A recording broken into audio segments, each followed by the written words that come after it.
Hi, this is Shadi. Recently, Rokas from Martial Arts Journey came out with the statement that his leg is completely shattered. He has now metal plates in it and screws, and it was all due to a kani basami or a scissors takedown in an open mat. Now, a few years back, I believe 3 years ago, me and Rokas trained. We filmed a lot of good stuff.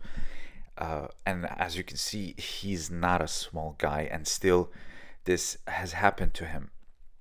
It was a great experience training with him, to be honest, and it's been 3 years already. So, like I always said, I would prefer and rather bring back Ashi Garami than Kani Basami because of the slow setup and also the way that you have to progressively apply pressure in order to make this work. It's not an easy submission to pull off, and it's still much safer than Kani Basami. Even me, with my own training, I like to play around with leg locks and apply pressure slowly, progressively, all good energy in the on the mats. But Kani Basami, for some reason, a lot of people just advocate for it. They do not understand that it's flying weight on a pinned knee joint. As you go to one side, you're pinning that knee, you're pulling them towards it, and then you're just dropping on it. That girl had her leg operated. So, for those of you who still don't understand, I don't know how many realize that you have a responsibility towards your training partners, even your fellow competitor. I don't care what title it is. That person has to come back home to their kids, to their family, to their jobs, and you're taking away all this from them. Again, a submission is different. There's room to tap. Once that locked in, you apply progressively, even in competition, and you can still be very careful regardless. So, one thing you can actually do is turn your knee joint toward them. The closest leg that's toward them, you turn it towards them, because as the weight drops, that knee can still bend, and from there you can go down, take the fall, and it's all good. I've talked with Vlad Kulikov from Sambo Fusion, a hardened Sambo veteran, grew up training Sambo and wrestling in the Soviet Union, and even he told me when I was telling him I don't like this throw, he says, "Say no more.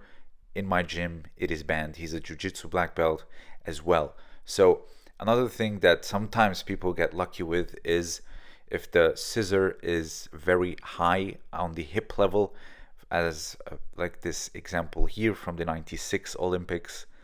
And again, bent knee can still be rescued. However, sometimes you don't want to get taken down.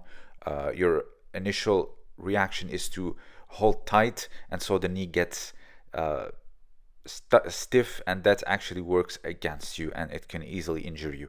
And another thing you can do is you turn towards them, as you see here, bend the knee, and then cartwheel away from it. But again, not everyone has this kind of training and this kind of experience and reflex, especially not someone in jiu-jitsu. So again, all the other submissions have at least the option of giving you time to tap, and immediately, even some people know how good it is and how already the leg is locked in before the submission is applied. As they hook the heel, they tap before any pressure is applied, because they're smart enough to know what's on the line. And also, ask someone, if you're on open mat, someone you don't know, ask them, do you do this? If they say yes, or they try to do it, then either tell them don't do it, or just avoid them at all costs. Tell them you are injured or you're scared of injuries. Nothing wrong with this. Again, when you do this to someone, you're preventing them from playing with their kids, going to their work, spending time with their family, going on vacation. The whole thing, you are costing them way too much. Eventually, And Shadi also for someone who wants to get me in a say couple of Judo it's fights. martial art, we're supposed to kill, it was supposed to do this, if you're a coward then don't train, then by this logic, this appeal to futility, then we should be doing everything. We should be packing guns in the gi, we should be stabbing each other, and in kendo it should be a blade, and there's no men on the head. All of it, it's a completely ridiculous argument. You want to act tough guy, then go and act tough guy with guys who have the same mindset as you. But for everyone else, we want to be safe. We want to go back to the mats every single day, and at the same time be athletic and be able to defend ourselves.